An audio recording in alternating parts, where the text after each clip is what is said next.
Hello, everyone. Thank you for joining me today. I'm Dr. Mary Rooney, a clinical psychologist and chief of the Child and Adolescent Psychosocial Interventions Research Program at the National Institute of Mental Health, or NIMH, which is part of NIH, the National Institutes of Health. October is ADHD Awareness Month.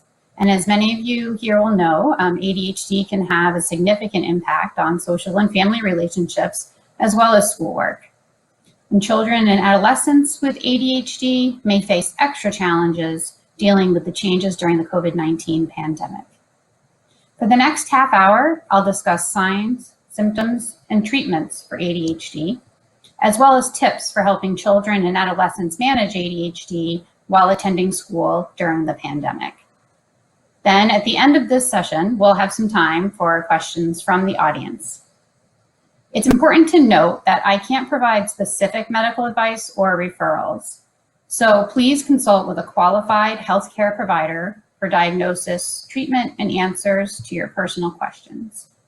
If you need help finding a provider, please visit www.nih.nih.gov/findhelp.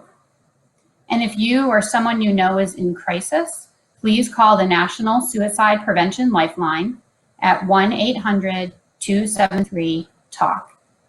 You can also ask for help in the comments section of this feed, and someone from NIMH will assist.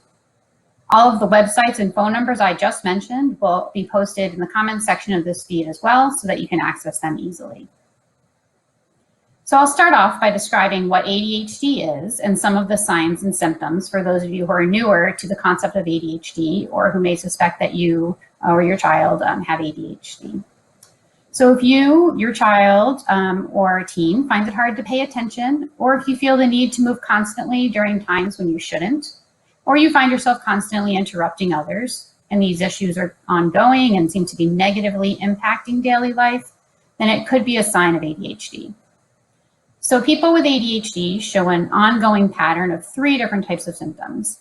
The first type are generally related to difficulty paying attention, and we call these the inattention symptoms. The second's related to being overactive in a variety of ways, and we refer to this as the hyperactivity cluster of symptoms. And the last falls in the category of acting without thinking, and that's what we refer to as impulsivity. These symptoms get in the way of functioning on a daily basis and interfere with the important development of skills over time. And when someone has ADHD, these 3 different types of symptoms can show up in a variety of different ways. They may overlook or miss details and make what appear to be careless mistakes in schoolwork or at work or even during other activities.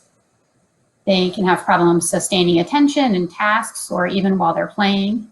And difficulty paying attention can occur during one-on-one conversations, during lectures at school, while reading, while playing a game, etc. They might seem as though they're not listening when someone's speaking to them directly, or you might see a child not turn their head when you call their name over and over again. They may fail to follow through on instructions or finish schoolwork or tasks that they've started. And you'll see that some people with ADHD just jump into a task pretty quickly, but then lose focus or motivation and struggle to finish what they started. Others struggle to just get started on a task, but once they get going, they're able to finish at least some of the time. They have problems organizing tasks and activities, such as doing tasks in the correct order, keeping materials, belongings, and homework or work papers organized, and managing time and meeting deadlines. People with ADHD typically avoid or dislike tasks that require sustained mental effort. And what we mean by this are things like schoolwork or homework, and generally in areas that are not particularly interesting to someone. And for teens or older adults, you'll see this come up when it comes to preparing reports, completing forms, or reviewing lengthy papers. Losing things is also a common challenge, especially things that are necessary for tasks or activities like school supplies, pencils, books, wallets, keys, paperwork, eyeglasses, cell phones, things that all of us lose sometimes. It's just that this happens a lot more often for people who have ADHD. They'll become easily distracted by sometimes just unrelated thoughts in your head, or by sights and sounds in the room or in the setting wherever you happen to be. And forgetfulness is also something that happens a lot. So forgetting to do chores, run an errand, return calls, or forgetting that an appointment was even scheduled. Now, when it comes to hyperactivity and impulsivity, these signs can include fidgeting and squirming, getting up and moving around in situations when staying seated is expected, right? So like in the classroom or in the office. For younger kids, it can show up as running or climbing in situations where it's not appropriate. And while teens and adults might not climb or run excessively, they'll often feel physically restless to the point of being uncomfortable if they can't get up and move around. You'll also see in kids, they're unable to play or engage in hobbies quietly. They're always making noise, even if it's a quiet, what would typically be considered a quiet activity. And they're constantly on the motion, like just on the go, almost acting as if they're driven by a motor and just can't stop. Nonstop talking is also very common. So parents of kids with ADHD will often say to me, oh my goodness, I just wish I could have one quiet moment or just a moment of peace because my child just talks nonstop. Individuals with ADHD have trouble waiting their turn. This could be waiting in line. It can be during conversations or for kids, waiting their turn and playing games. And similarly, interrupting or intruding on others is common. So interrupting games, activities, or conversations. So showing these signs and symptoms does not necessarily mean that a person has ADHD. Other problems like anxiety, depression, certain types of learning disorders can all have similar symptoms. And today, many adults and kids are working and learning virtually, and this lack of in-person interaction can lead to feelings of boredom, isolation, and loneliness. And this lack of structure can just make it harder for everyone to accomplish tasks, not just people with ADHD. So if you're concerned that you or your child might have ADHD, the first step is to talk with a healthcare professional to find out if the symptoms that you're seeing or feeling really fit with an ADHD diagnosis. And a diagnosis can be made by a mental health professional like a psychiatrist or a clinical psychologist, or by a primary care provider in some cases, or a pediatrician. So let's talk a little bit about when ADHD is diagnosed and who specifically is at risk. So for an adolescent or adult to receive a diagnosis of ADHD, the symptoms need to have been present before the age of 12. So ADHD symptoms can occur as early as the preschool years and continue through adolescence and adulthood. In some cases, you don't really start to notice the symptoms in some kids until they're kind of getting into later elementary school or early middle school, when the demands increase and symptoms of inattention, for example, and organization really start to become impairing. Across childhood and adolescence in particular, symptoms of ADHD can be mistaken for emotional or behavior problems in hyperactive or impulsive kids and teens. In kids and teens and adults who've displayed primarily inattention symptoms, so difficulty with focus or organization, with little or no difficulties with hyperactivity or impulsivity, their symptoms might be overlooked entirely and dismissed as simply someone not trying hard enough or not applying themselves or lacking motivation. Both of these scenarios can lead to delays in diagnosis and missed opportunities for important early treatment. And adults with undiagnosed with ADHD will have a history of symptoms, a longstanding history of symptoms, as well as a longstanding history of academic or social difficulties during their school years, and in many cases, ongoing difficulty in work and difficulty in their close relationships as adults. ADHD symptoms change over time. So in young children with ADHD, when they have symptoms of hyperactivity, you actually see their hyperactivity levels decrease as they get older. So they may remain fidgety and restless, but luckily they're no longer climbing on things excessively or running around as if they're just driven by a motor. Difficulties with impulsivity might shift from being primarily physically impulsive to being impulsive in relationships or decision-making, in personal finance management, and even sometimes risky behaviors. And then symptoms of inattention typically become more pronounced over time. So during elementary school, often around second or third grade is when you start to see these symptoms become more impairing. For some kids, again, like I mentioned before, it's not really until middle school that they really become very impairing, but they typically continue to cause difficulties well into the teen years and into adulthood. So researchers aren't 100% certain about what causes ADHD. We do know that genes play a very important role, though, in most cases. Other causes could include in utero exposure to alcohol or drugs or environmental toxins, lead exposure during childhood, low birth weight, and traumatic brain injuries. And ADHD historically was considered something that was primarily seen in males, but we now know that it's almost equally as common in females. And the presentations may be different, with many, not all boys displaying more hyperactive and impulsive features, as well as in many cases symptoms of inattention. But then in girls, we often see more symptoms of inattention and disorganization, and less in terms of hyperactivity and impulsivity. So let's talk about treatments for a few minutes. So there's no cure for ADHD, but there are currently available treatments that can help reduce symptoms and really improve functioning. And these treatments include medication, behavioral interventions, skills training programs, and a combination of these treatments. For many people, ADHD medications reduce hyperactivity and impulsivity and improve their ability to focus, work, and learn. And medication actually can also improve physical coordination for individuals who struggle in that area. Sometimes several different medications or doses have to be tried before finding one that works well. And that process can be frustrating for kids, parents, and adults. But it's often well worth the effort, because if a medication does work well, you see a huge improvement in symptoms in the child or in an adult. And stimulants are the most commonly prescribed medication, and for the most part, they're the most effective medication for ADHD when they're well tolerated. Stimulant medications begin working very rapidly, within a half hour, typically at most, and they wear off very quickly within 4 to 14 hours, depending on the formulation. Under medical supervision, stimulant medications are considered very safe. However, there are risks and side effects, especially if they're misused or taken in excess of the prescribed dose. So anyone taking medications for ADHD must be monitored closely and carefully by their prescribing doctor. There are also non-stimulant medications available, and these take longer to start working and leave a person's system more slowly than stimulants, but in many cases, they can also improve focus, attention, and impulsivity. Doctors might prescribe a non-stimulant when someone has side effects from stimulants that can't be tolerated, when a stimulant simply isn't effective, or in combination with a stimulant to really boost effectiveness. And although not approved by the US Food and Drug Administration or the FDA, specifically for the treatment of ADHD, some antidepressants are used alone or in combination with stimulants to treat ADHD. And they can simultaneously treat the symptoms of co-occurring conditions like depression or anxiety.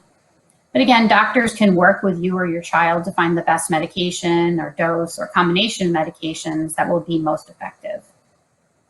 There's also several specific psychosocial or behavioral interventions that have been shown to help patients and their families manage symptoms and improve functioning. And the most effective interventions for children and teens with ADHD that are those that also include parents and or teachers in the treatment. Parenting skills training, sometimes called behavioral parent management training, teaches parents the skills they need to encourage and reward positive behaviors in their children.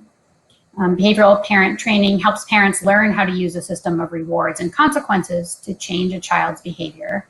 And parents are taught to give immediate and positive feedback for behaviors they want to encourage and ignore or redirect behaviors that they want to discourage. And parents can also learn how to structure situations in ways that really support the behavior that they want to see from their child.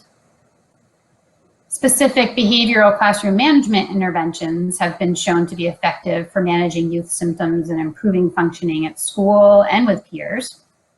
And these use research-informed strategies like teacher-implemented rewards programs and point systems, and communication with parents via daily report cards, which is a rating system that gets filled out during the day by the teacher and then gets sent home with the child so the parent can review it and ideally provide a reward at home. Skills training programs focus on social skills or organizational skills that can also be effective for kids and teens with ADHD. These skills-based interventions include components that are focused on teaching the child or teen skills and providing opportunities for practice during the therapy session, but they also include components for teaching parents and teachers strategies for coaching the child or teen outside of the therapy sessions so that they can use the skills effectively in their daily life. Many schools offer special education services to children with ADHD who qualify. Educational specialists can help the child, parent, and teachers make changes to the classroom and homework assignments to help the child succeed. And public schools are required to offer these services for qualified children, which may be free for families living within the school district. These services are covered under the IDEA Act. And to learn more about this and about special education services for children with ADHD, I recommend that you visit the U.S. Department of Education's IDEA website. For teens and adults, cognitive behavioral therapy, or CBT, can be helpful for changing problematic thoughts and behavior, and for learning strategies for self-monitoring, time management, and reducing risky, unproductive, or unfulfilling activities, as well as techniques for stress management. And many adults with ADHD and their spouses actually benefit from couples therapy with a focus on both practical tools and strategies for managing the challenges that come with ADHD, as well as ways to overcome the frustration and the resentment that may have built up in the relationship as a result of ADHD-related difficulties. Not surprisingly, ADHD is a disorder that affects the whole family, and all family members can benefit from support, whether or not they have ADHD themselves. Stress management techniques can benefit parents of children with ADHD by increasing their ability to deal with frustration so they can respond calmly to their child's behavior. You can learn more about stress management by visiting www.nih.nih.gov/stress. Support groups can help parents and families connect with others who have similar problems and concerns. Groups often meet regularly to share frustrations and successes, to exchange information about recommended specialists and strategies, and talk to experts. And to learn more about support groups and other resources that are available these days virtually, as well as locally, I recommend that you check out the National Resource Center on ADHD. It's a program of CHADD, or Children and Adults with ADHD. And it's supported by the CDC. So there's a lot of very useful resources on there. You can reach the center online at www.chadd.org or by phone at 1-866-200-8098. All right, let's switch gears a little bit and talk about things that are affecting kids and teens, and of course their parents and teachers as well during COVID-19. The pandemic and the return to school this fall is really disproportionately affecting kids and teens with ADHD in negative ways. And there are things parents can do to help. For kids and teens, many of their ADHD symptoms are most impairing when they're in school. And the added stress of attending school during a pandemic is leading to some changes in mood and behavior for kids with ADHD. And in some ways, this shows up as an exacerbation in symptoms, and sometimes it shows up in other ways. So here's some things that parents can be on the lookout for. In terms of behavior, you might see an uptick in oppositional behavior from your child or teen. This might stem from frustration over dealing with demands that are greater than what their ADHD brains can handle. It may also be a natural reaction to receiving so many corrections or negative feedback throughout the school day if they are repeatedly and often accidentally not following the new COVID-19 public health rules if they're attending in-person school, or struggling to stay on task and on target through virtual learning. Oppositional behavior can also be a sign that your child is anxious or overly stressed, but lacks the ability to express their feelings.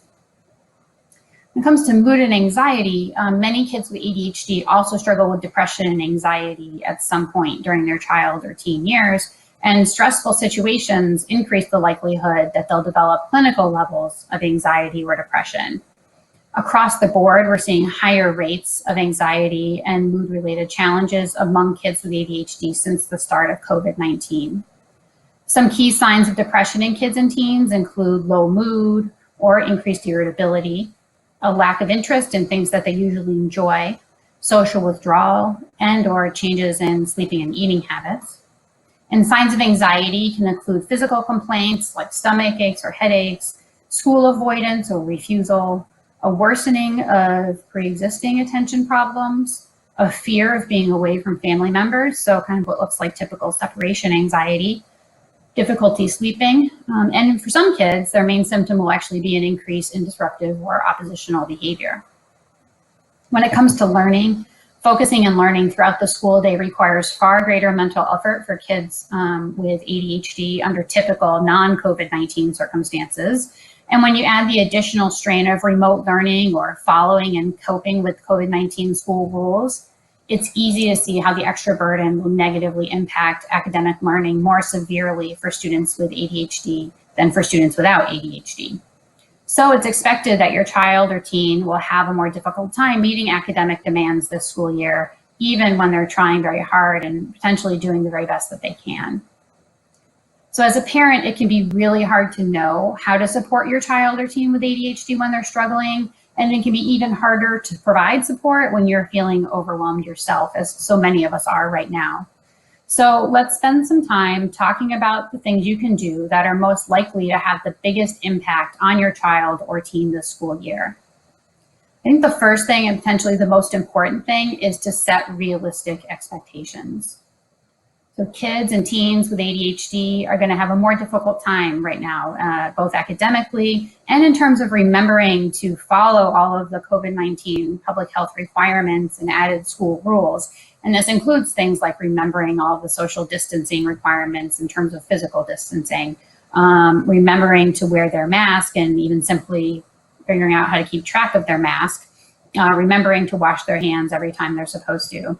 So don't expect perfection. And also, though, don't hesitate to calmly provide reminders and provide any kind of support that you can, like packing extra masks, packing plenty of small bottles of hand sanitizer in their backpacks. And also, very importantly, is remembering to praise them when they do follow through. So this is a case where catching your child or teen doing something right can really go a long way. Also very important is to advocate for your child in today's current situation. So you can partner with your child's school to ensure that your child or teen is receiving the behavioral and academic support that they need. If your child already has an individualized education plan, IEP, or a 504 plan in place, then consider having the plan expanded to account for COVID-19 related changes in the classroom environment, or changes in the school schedule, changes in the quantity of the academic material, or changes in the method of instruction. And if your child does not currently have a special education plan, then consider initiating the process for getting one started now. Routines are also extremely important right now. They're always important for kids and teens with ADHD, but now they may be more important than ever. So routines create a sense of security for your child and minimize organizational difficulties at home by allowing you to follow consistent routines and consistent patterns at key points in the day.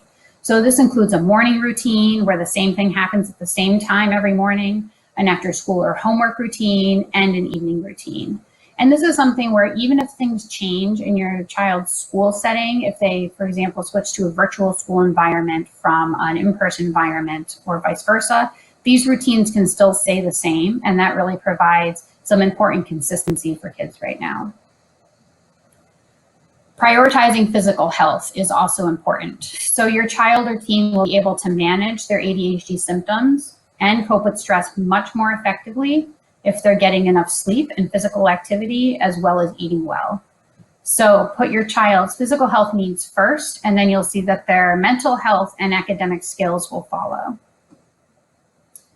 A couple of more points are to provide some additional learning support. In order for your teen or child to keep up with academic demands and avoid falling behind their peers, they're likely going to need some additional learning support. And this can be obtained in many cases privately through tutors or learning centers, or through your child's school, especially if they have a 504 plan or an IEP. And then lastly, adjust your child's ADHD treatment plan as needed. As children and teens grow and demands on their attention increase, they're going to need to make adjustments to their ADHD medication behavior management plans. So work closely with your child's teen or doctor or therapist to optimize their ADHD treatment throughout the school year and promptly address any symptoms of anxiety or depression that might emerge. So although the focus of our discussion today has primarily been on children and adolescents, we know that many parents and other adults are also managing their own ADHD.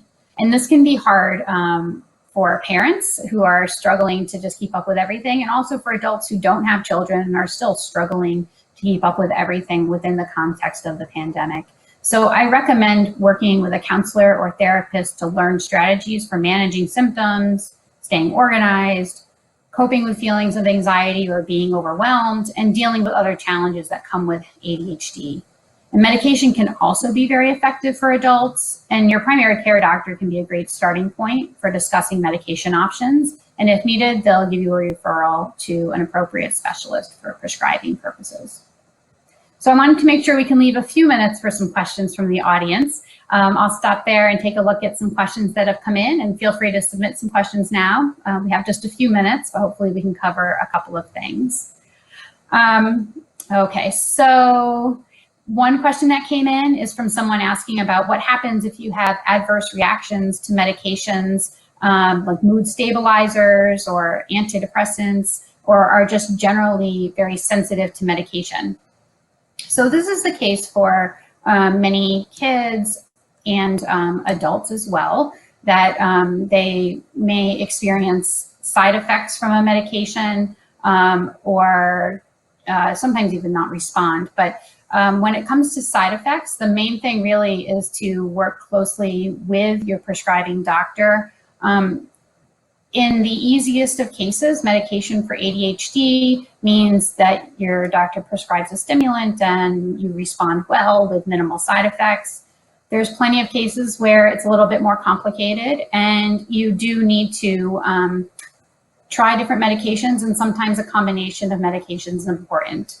And if medications don't work, then that's the time to really work closely with a therapist on behavioral interventions and psychosocial treatments that can be very effective on their own for reducing impairments and improving functioning that comes with ADHD. And unfortunately, we're actually already getting really close to the end of our time here. So I'm going to have to end our discussion here with only one question, but thank you very much for joining me today. And to learn more about ADHD, you can visit www.nih.nih.gov/ADHD. And thank you again for joining today, and please everyone stay well. Thank you.